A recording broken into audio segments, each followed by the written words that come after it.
क्योंकि एक आपका सलाहकार कौन है यह बहुत महत्वपूर्ण बात है, क्योंकि दुर्योधन हमेशा शकुनी से सलाह लेता था और अर्जुन जो है वो भगवान कृष्ण से सलाह लेता, तो अपने सलाहकार कौन है वह बड़ा महत्वपूर्ण है। कि आजकल हम सभी कामना कर रहे हैं हिंदू राष्ट्र बनने की, तो ये कामना करना कहाँ तक उचित है और कहाँ तक अनुचित है, दोनों ही टॉपिक पे हाईलाइट डालें आप जरा।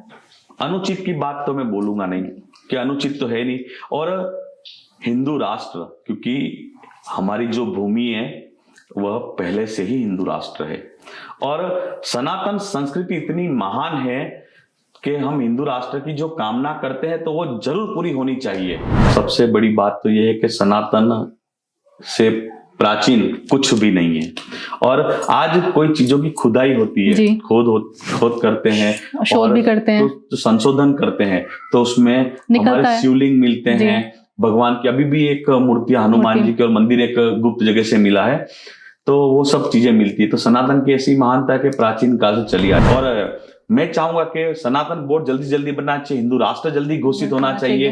तो इसकी कामना मैं बहुत शीघ्र करता हूँ। इसके लिए जो परिश्रम करना पड़े हम करने के लिए तैयार हैं।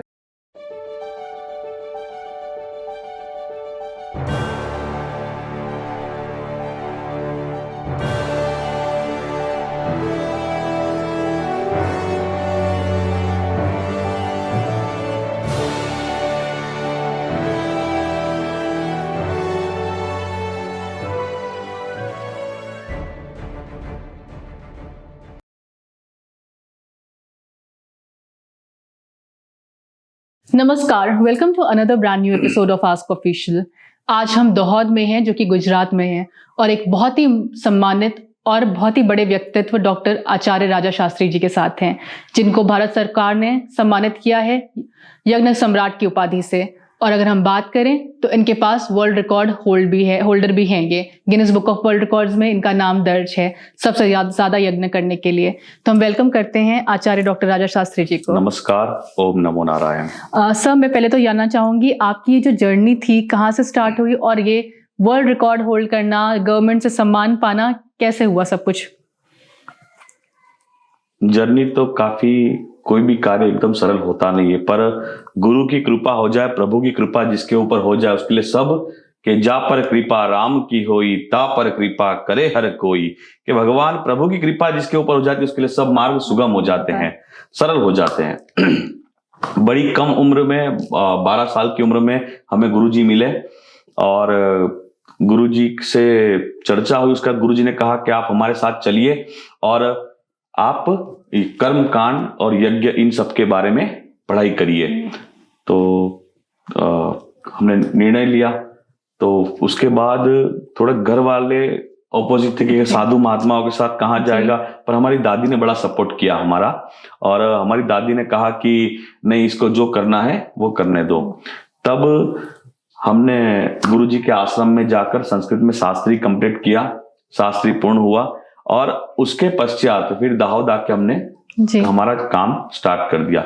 और उसके बाद एक प्रोग्राम में हमें जमनास इंडस्ट्रीज के चेयरमैन मिस्टर राजेश अग्रवाल जी मिले, और एक सज्जन व्यक्ति की व्याख्या हम कहे तो सज्जन व्यक्ति की व्याख्या में वो आते हैं, और उन्होंने हमें कहा कि हमारे मंदिर पे आप सेवा करिए, आइए, पधारिए।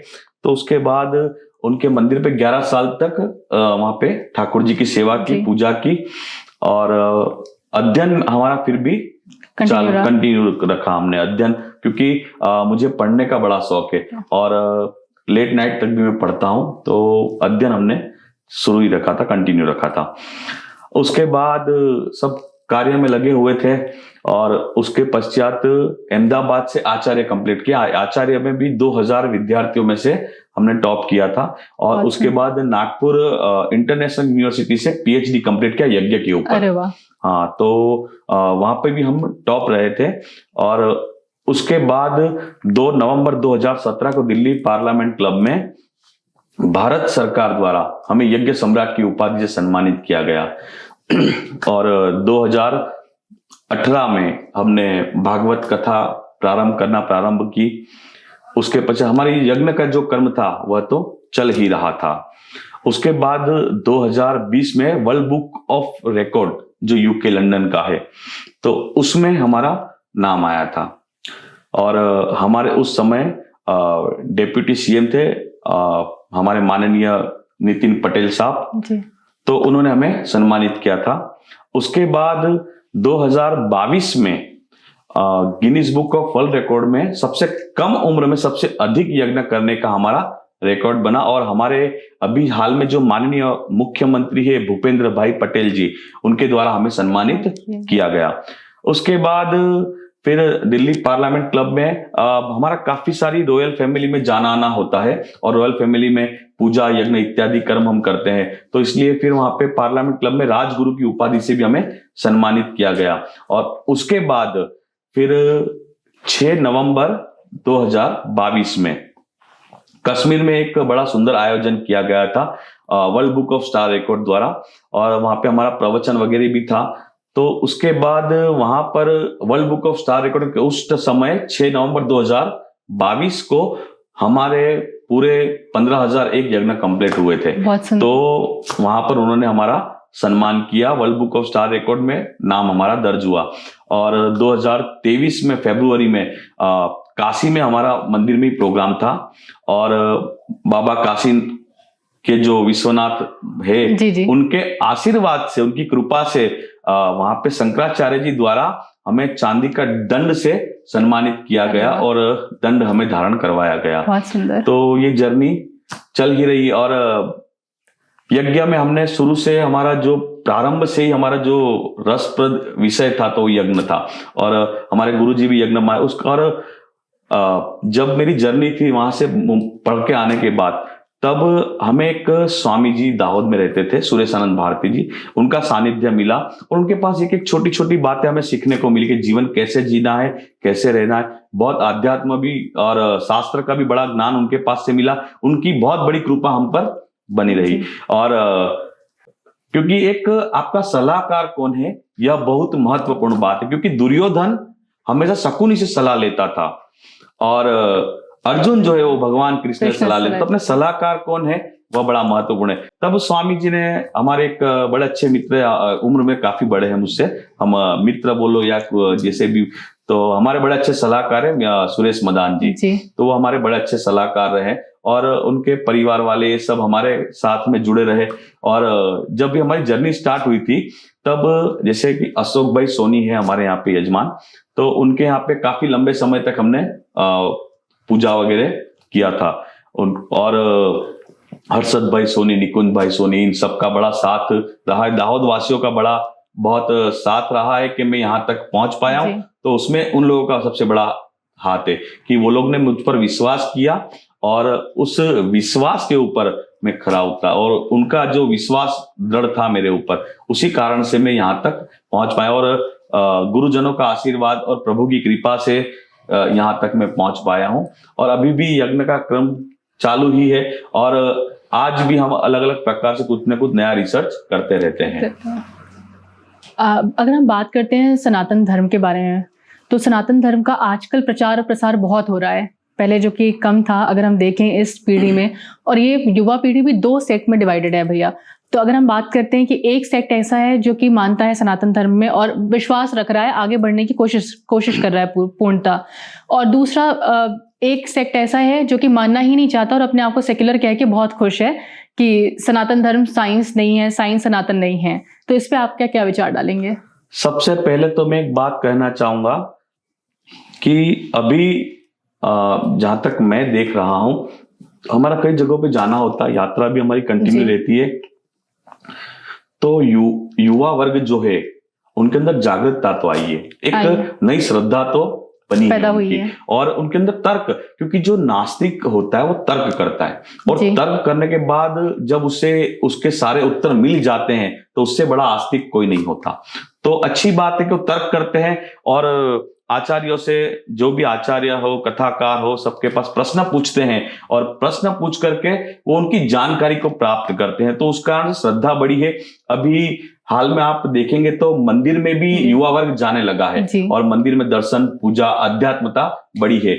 और जो सनातन संस्कृति है वो पूरा साइंस, हमारे ऋषि मुनि जो थे पूरे साइंटिस्ट थे, वो वैज्ञानिक ही थे। हर चीज का एक लॉजिक है, हर चीज का एक कारण है। जिस हिसाब से हमारे मंत्रों में बड़ी शक्ति है कि मंत्र में भी एक अलग, हर मंत्र के अक्षरों में अलग अलग ऊर्जाएं उत्पन्न होती है और ब्रह्मांड से वो यूनिवर्सल से डायरेक्ट कनेक्ट होती है। तो हमारे जो ऋषि मुनि थे वो सब वैज्ञानिक ही थे। और सनातन संस्कृति में एक एक जो पर्व त्योहार है, एक एक जो सब चीजें हैं, सब कुछ विज्ञान से जुड़ी हुई है। और सनातन संस्कृति की महानता जितना हम करें उतना कम है। तो सब चीज अभी नया वर्ग जो जुड़ रहा है, और कई लोग जैसे आपने पूछा कि सेक्युलर, तो जिसके अंदर ज्ञान नहीं होता और सोचने की ज्यादा लंबी क्षमता नहीं है और अपने ईगो में जी रहे हैं, तो वो लोग भटक जाते हैं। तो उन लोग को आचार्य के पास, गुरुजनों के पास जाकर ज्ञान लेना चाहिए, जिस कारण से उनका जो भ्रम है वह भ्रम दूर हो जाए। अगर हम बात करें महाराज जी कि आजकल हम सभी कामना कर रहे हैं हिंदू राष्ट्र बनने की, तो ये कामना करना कहाँ तक उचित है और कहाँ तक अनुचित है, दोनों ही टॉपिक पे हाईलाइट डालें आप जरा। अनुचित की बात तो मैं बोलूंगा नहीं कि अनुचित तो है नहीं।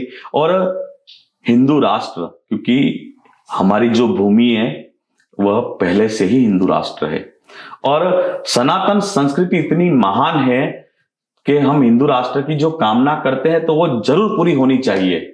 हमारी जो कामना है वह जरूर पूरी होनी चाहिए, क्योंकि ऋषि मुनियों की भूमि है। यहाँ पर पत्थर को भी पूजा जाता है। एक मानव से प्यार करता है और नदियों को हम माँ कह के बुलाते हैं। तो ये सनातन की महानता है। और हिंदू जो है ना, हिंदुज्म एक सोच है, वो कोई धर्म नहीं है। धर्म सनातन है। हिंदू एक सोच है कि हम किसी के साथ अच्छी कामना करते हैं, किसी के लिए हम भलाई की कामना कर रहे हैं। एक बौद्धिज्म जो हमारे भारत में है वो भी हिंदू है। एक नमाज पढ़ने वाला बंदा है वो भी हिंदू है, जिसके अंदर सात्विक गुण है, सात्विक सोच है और लोगों के भले की कामना है। तो वो हिंदू एक सोच है, एक विचार है। हिंदू धर्म सनातन है, और सनातन की महानता हम जितनी गाय उतनी कम है। तो हिंदू राष्ट्र बहुत जल्दी बनना चाहिए, और हिंदू राष्ट्र के लिए हमें जितना भी हम कर सकेंगे उतना परिश्रम करेंगे, क्योंकि जल्द से जल्द हिंदू राष्ट्र, क्योंकि सब बहुत सारे हमारी कंट्रीज, सब जगह अलग अलग कम्युनिटी है, पर एक हिंदू राष्ट्र ही नहीं है। तो हिंदू राष्ट्र की हम जल्दी कामना करेंगे, और हिंदू राष्ट्र शीघ्र से शीघ्र होना चाहिए, बहुत जरूरी है सनातन संस्कृति के लिए। अगर हम बात करें महाराज जी, तो कितनी जल्दी आप देखते हैं कि हमारा हिंदू राष्ट्र बन सकता है?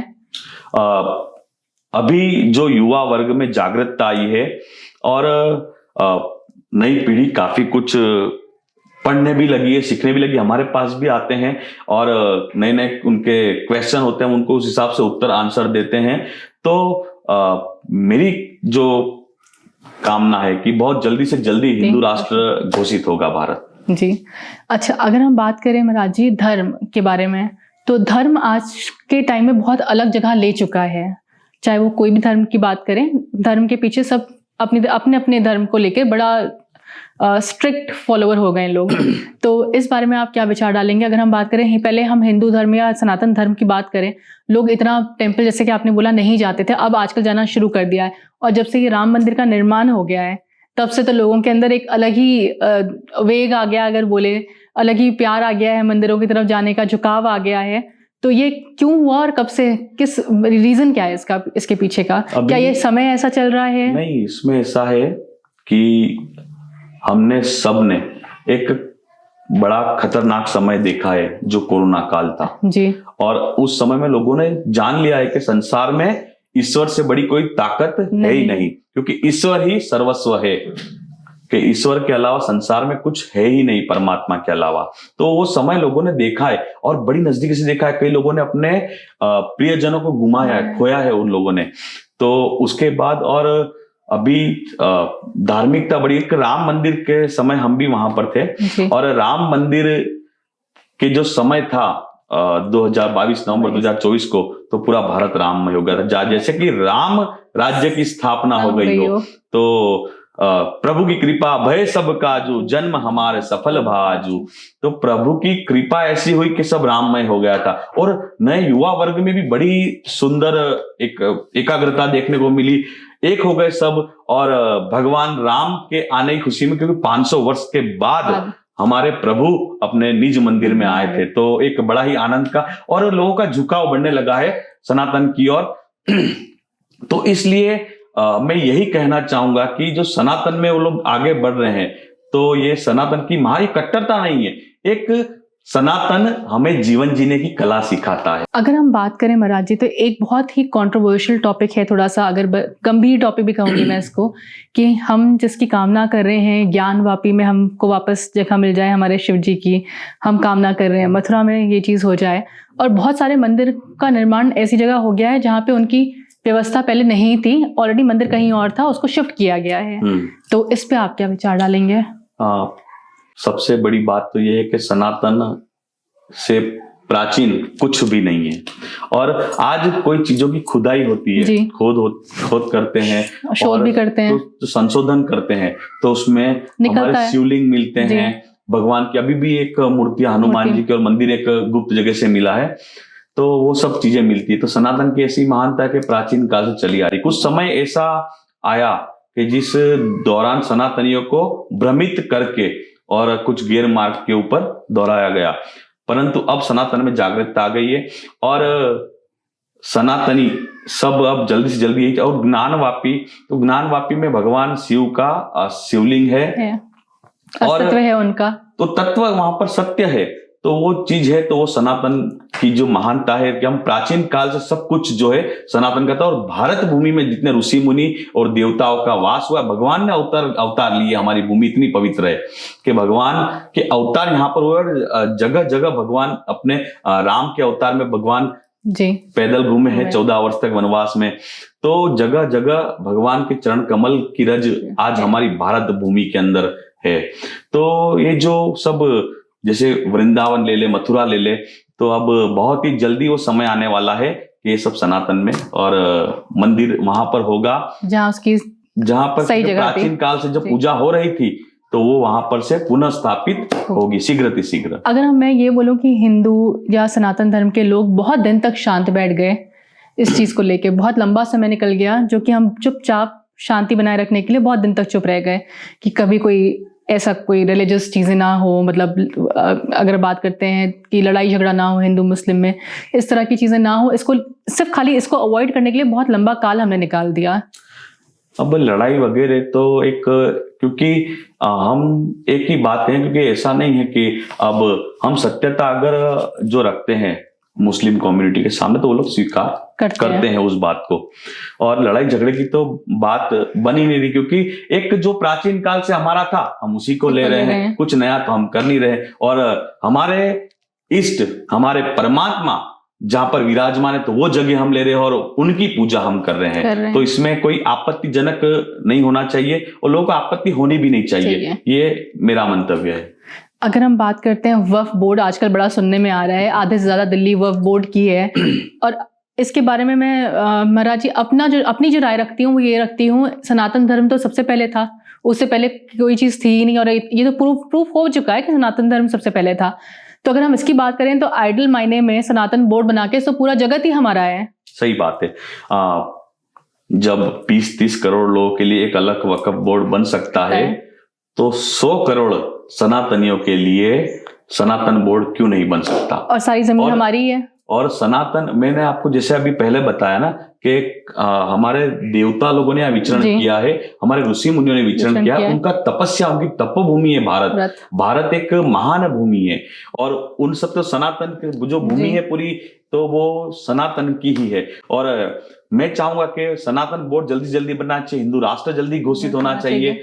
तो इसकी कामना मैं बहुत शीघ्र करता हूँ। इसके लिए जो परिश्रम करना पड़े हम करने के लिए तैयार हैं। क्योंकि महाराज हम देखते हैं अलग अलग कंट्रीज हैं, उनमें अपने खुद के रिलीजन सबसे ज्यादा डोमिनेंट है। मुस्लिम कंट्रीज को ले लीजिए तो मुस्लिम रिलीजन डोमिनेंट है। अगर हम इधर यूके और यूएस तरफ चले जाए तो क्रिश्चियनिटी डोमिनेंट है। एक भारत ही ऐसा देश, एकमात्र देश है जहाँ पे सारे रिलीजन को हम वैल्यू भी करते हैं, रिस्पेक्ट भी देते हैं, मिलाकर चलते हैं। मैंने आपको जैसे कहा ना, भारत एक महान भूमि है, महान भूमि है। और सबका आदर सत्कार किया है इस भूमि में, और इस भूमि में रहने वाले सनातनियों ने सबका आदर सत्कार किया है। और एक हिंदू राष्ट्र के लिए हम जो चर्चा कर रहे हैं प्रारंभ से ही, तो हिंदू राष्ट्र हम सम्मान सबका कर रहे हैं, और हिंदू राष्ट्र से हम किसी को नुकसान नहीं करेंगे। सनातनी और ऐसी सनातन धर्म के जो व्यक्ति वो ऐसी भावना रखते नहीं कि हम किसी को नुकसान पहुंचाए। कोमल हृदय के लोग होते हैं, ऐसी भावना नहीं रखते वो। अगर मैं राजा आपको यहाँ पे रोकूं और बोलूं कि भारत देश एक भोलेनाथ की तरह है, जब तक शांत है तब तक शांत है, और जब हिलाया गया डगमगाया गया तो उसने तांडव भी करके दिखाया। तो जब शिव का तीसरा नेत्र खुलता है तब तांडव तो होगा ही होगा जी क्या। और सब हम अपनी कोई चीज लेकर के, जैसे हम हमारी कोई चीज आपके पास है और मैं मांग रहा हूं तो मेरा अधिकार है, और मेरे प्राचीन मेरे प्रभु की जगह है, मेरे उस चीज को मैं पूजा के लिए मांग रहा हूं तो उसमें कोई गलत नहीं है। महाराज जी, जैसे हमने पीछे बहुत सारी पिक्चरें बनती देखी, लेकिन उसमें से एक बहुत अच्छी पिक्चर निकली थी केरला फाइल्स, जहाँ पे दिखाया गया हिंदुओं के बच्चों को हिंदुओं का ही शास्त्र का ज्ञान नहीं दिया जाता। उनके देवी देवताओं के बारे में पूरी नॉलेज नहीं दी जाती उनको। अगर हम बात करें शिव जी को भोला भंडारी कहकर, और उनकी बीवी के वियोग में वो रोते हुए घूमे, ऐसे वचनों का प्रयोग किया जाता है। और बात करते हैं हमारे योगा, अगर हम योग गुरु थे और योगाधीश्वर थे कृष्ण जी, योगेश्वर थे अगर सही मायने में बोला जाए, तो उनको हम रसिक बना देते हैं कि उनकी इतनी ढेर सारी रानियां थी, रसिक स्वभाव के थे। तो ये बड़ा गंदा तरीका है हमारे देवताओं को रिप्रेजेंट करने का, जो कि केरला फाइल्स जैसी पिक्चरों ने सामने लाया कि हम बहुत अज्ञान से भरे हुए हैं। यहाँ तक कि शायद अगर मैं बात करूँ हमारे सनातन धर्म के पेरेंट्स भी, बच्चों के करंट जनरेशन की बात करती हूँ, तो उनको भी कोई ज्ञान नहीं है, आने वाली पीढ़ी को भी वो कोई ज्ञान नहीं दे पा रहे, जिसकी वजह से हमारा जो यंग है, यूथ है, वो भ्रमित होता जा रहा है। तो इसके ऊपर आप क्या बोलेंगे? बहुत ही अच्छा प्रश्न किया है। अभी सबसे ज्यादा जरूरत है तो माँ बाप अपने बच्चों को रामायण की चौपाई सिखाए, गायत्री मंत्र सिखाए, महामृत्युंजय मंत्र सिखाए, भगवत गीता पढ़ना सिखाए, उसका थोड़ा थोड़ा ज्ञान बचपन से, क्योंकि पौधा जब छोटा होता है उसको जैसे हम मोड़ते हैं उस तरह से वह मुड़ जाता है। तो बचपन से ही हम उसमें ऐसा सींचे, हमारे शास्त्र का ज्ञान सींचे कि जिस कारण से वो बड़ा जब हो जाए तब गैर मार्ग पर न जाए, कोई गलत कदम न उठाए। क्योंकि हमारे वेद पुराण ग्रंथ हमें यही सिखाते कि जीने की कला जो है वह हमें ग्रंथों द्वारा मिलती है। तो कोई गलत मार्ग पे ना जाए, वो चीज सीखने को हमें मिलती है। अब देखें दूसरी कम्युनिटी में बच्चे छोटे होते हैं, उसी समय से उनको सब कुछ सिखा, और हम जो है हमारे कल्चर से, हमारी संस्कृति दूर होते जा रहे हैं, बहुत ज्यादा दूर होते जा रहे हैं। हाँ, बहुत लंबा गैप कर दिया बच्चों को। तो मैं यही कहना चाहूंगा सबसे कि हर कोई व्यक्ति अपने बच्चों को गायत्री मंत्र सिखाए, सुबह उठ के भगवान को प्रणाम करना, कि घर से हम जा रहे हैं तब प्रणाम करके निकले, घर में आए तो वापस घर के मंदिर में प्रणाम करके भगवान के पास थैंकफुल की भावना होनी चाहिए कि हम हमेशा से खुश और सुखमय जीवन जी रहे, तो परमात्मा की बड़ी कृपा है। तो बच्चों के अंदर वो अंश जो बीज है वो बचपन से ही डालना चाहिए, और शास्त्र का, गीता जी का, रामायण का ज्ञान थोड़ा थोड़ा उनके अंदर डालना चाहिए। क्योंकि कई लोगों के मन में प्रश्न ये होता है कि रामायण से क्या होगा, हमारे ग्रंथ क्या से। एक बड़ी सुंदर कथा है जी, कि एक बार क्या हुआ कि एक बुजुर्ग पंडित जी थे और बड़ी रामायण लेकर के बैठे थे, खूब मोटी रामायण थी उनके पास। तो एक नई यंग जनरेशन के बच्चे थे, उनका विवाह हुआ था, और वो उपहास करने लग गए उनका कि इतनी बड़ी किताब लेके घूम रहे हो यात्रा में, ये वो। तो बोले इससे क्या होने वाला है आपका? तो पंडित जी ने हंस के राम राम बोल के आगे चले गए वहां से। और उसके बाद रेलवे स्टेशन के ऊपर ट्रेन आई, और वो जो लड़का था वो फटाफट ट्रेन में चढ़ा, और पंडित जी भी उसमें चढ़ गए थे, और उनकी जो पत्नी थी वो वहां रह गई, और ट्रेन चल पड़ी। वो पंडित जी को बड़ी हंसी आने लगी, वो मुस्कुराए। तो लड़का बोला कि मेरी पत्नी छूट गई है, ट्रेन चल पड़ी है, और आपको मजाक सूझ रहा है, आप हंस रहे हो, उपहास कर रहे हो। तब वह पंडित जी ने बोला कि अगर रामायण तुमने भविष्य में पढ़ी होती या पूर्व वृत्तांत में तुमने पढ़ी होती तो कभी ऐसा नहीं होता। क्योंकि जब नौका में बैठते हैं राम जी तो पहले सीता जी को चढ़ाते हैं, उसके बाद वो बैठते हैं। तो ये छोटी छोटी चीजें हमारे ग्रंथ, हमारा सनातन हमें सिखाता है किस तरह से जीना है और किस तरह से रहना है। अगर मैं बात करती हूँ भैया, आजकल के समाज में बड़ा तामसिक खाने का बड़ा ही चलन चल चुका है, और हर कोई सोचता है नॉनवेज खा रहे हैं तो वो प्रोटीन पा रहे हैं, वेजिटेरियन खाने में प्रोटीन नहीं है। ऐसा ये एक गलत सोच बना ली है लोगों ने जी। कि वेज इतनी सारी चीजें हैं और परमात्मा ने जितना आपकी दृष्टि से दिख रहा है सब अच्छी अच्छी सुंदर चीजें भोजन के लिए आपके लिए बनाई हुई है, तो हम वो खाकर भी सब तामसिक भोजन जो कर रहे हैं लोग, जी भैया, तो वही उससे मैं बुद्धि पूछने जो है वाली वो तामसिक है उनकी, और खाने का प्रभाव पड़ता है। जैसा रहेगा अन्न वैसा बनेगा मन, तो अन्न जैसा ग्रहण करोगे आप वैसा ही मन रहेगा। और सनातन में एक ही बात कहूंगा कि हमारे भोजन में किसी की पीड़ा, तकलीफ, चीख, दर्द नहीं होना चाहिए। तो इसीलिए मैं चाहूंगा कि प्योर वेज लोग बने और तामसिक भोजन नहीं, सात्विक भोजन करें, एक सात्विक सोच के लिए भोजन करें, क्योंकि सात्विक अभी काफी सारे बड़े बड़े लोग हैं जो तामसिक भोजन कर रहे हैं, उन्होंने छोड़ दिया है और वो लोग सात्विक, क्योंकि उनको पता है, और सात्विक से भी सब कुछ, बहुत सारी ऐसी चीजें जो हमें जो शरीर में विटामिन प्रोटीन की जरूरत है वो सब कुछ मिल सकता है। तो ऐसा नहीं कि तामसिक भोजन करेंगे तभी ये सब होगा। मैं एक ही बात चाहता हूं कि हमारे भोजन में किसी की दर्द, चीख, पीड़ा, तकलीफ नहीं होनी चाहिए। एक अब भगवान ने इतना सुंदर सुंदर फल बनाए हैं, ड्राई फ्रूट बनाया है, अनाज बनाया है, ऐसा कहा जा सकता है भैया जो तामसिक भोजन खाते हैं उसी तरह के कष्ट भी उनके जीवन में आते हैं फिर? हाँ, क्योंकि हमने हमारे भोजन के लिए, हमारे एक छोटे से सुख के लिए किसी को हानि पहुंचाई है, तो ब्रह्मांड में हर चीज कर्मा पूरा घूम के वापस आता है, तो वो चीज हमारी तरफ घूम के और इसी जन्म में आती है। हाँ, उसी भोगना उसी जन्म में पड़ता है। हाँ, अब इसी जगह, क्योंकि पहले भगवान बुक्स लेके बैठे थे, अब लैपटॉप लेके बैठते हैं, तो थोड़ा जनरेशन थोड़ा फास्ट हो गया है, और कर्मा घूम करके वापस कैसे भी आता ही है। तो कर्म की व्याख्या यही है कि वो घूमकर हमारे पास वापस आएगा, तो हम किसी को पीड़ा ना दे, किसी को तकलीफ ना दे, यह बहुत बड़ी बात है। महाराज, थोड़े दिन पहले मैं किसी संत महात्मा से मिली थी जिन्होंने ये बात बोली कि आजकल जो हम मूर्तियां होती हैं दिवाली पे जो हम निकालते हैं गणेश लक्ष्मी जी को, या कोई खराब खंडित मूर्ति हो गई, उसको हम किसी भी पेड़ के नीचे रखाते हैं, जब तक उनका विधि पूर्वक विसर्जन नहीं होगा तब तक सनातन का उद्धार नहीं होगा। सही बात है।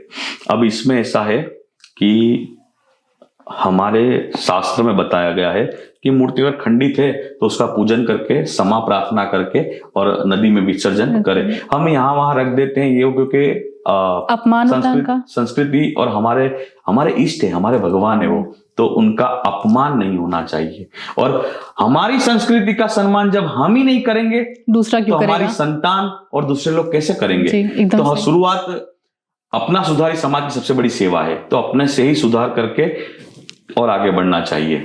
क्योंकि अब ये सब चीजें बहुत गलत हो रही है कि मूर्ति का हम अपमान ना करें, भगवान का विरह है, वो भगवान का स्वरूप है। अगर मैं अपनी बात करूं, जहां से हम आते हैं, हमने कई बार देखा है अपने घर के पास या अपने ऑफिस के पास मूर्तियां लोग पेड़ के नीचे रख देते हैं। उसी पेड़ के नीचे पास में आके कुत्ता भी बैठ रहा है, गाय भी बैठ रही है, सब कुछ वहीं पे हो रहा है। तो ये गलत है। एक हमें लोगों तक बात ये पहुंचानी पड़ेगी, हमारा मैसेज भेजना पड़ा कि ये सब गलत करो। आप एक किसी आचार्य से, किसी पंडित से सलाह लेकर के और आप उसका पूजन करके, क्षमा प्रार्थना करके और नदी में विसर्जित किए, क्योंकि जो मूर्ति भगवान का विग्रह है तो उसका अपमान नहीं होना चाहिए। मैं ये रिक्वेस्ट करूंगी अपने सभी व्यूअर्स से, अज्ञानता में जो हुआ वो हुआ, आगे वो फिलहाल ऐसा कोई कृत ना करें। हमारे गुजरात में एक बहुत अच्छी कहावत है कि जाग्या त्यार थी सवार, तो हम जब से उठे तब से सवेरा, तो हम नई शुरुआत करें कि हमारे देवताओं के विग्रह का हम अपमान ना करें। बहुत सुंदर बात कही भैया आपने।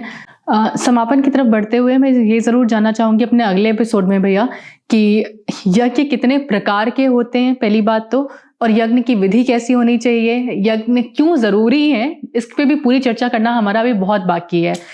पक्का हम यज्ञ के लिए फिर पुनः मिलेंगे और यज्ञ की चर्चा करेंगे और यज्ञ की महानता वो हम जन जन तक पहुंचाएंगे।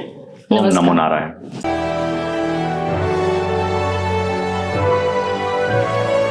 ASKofficials.com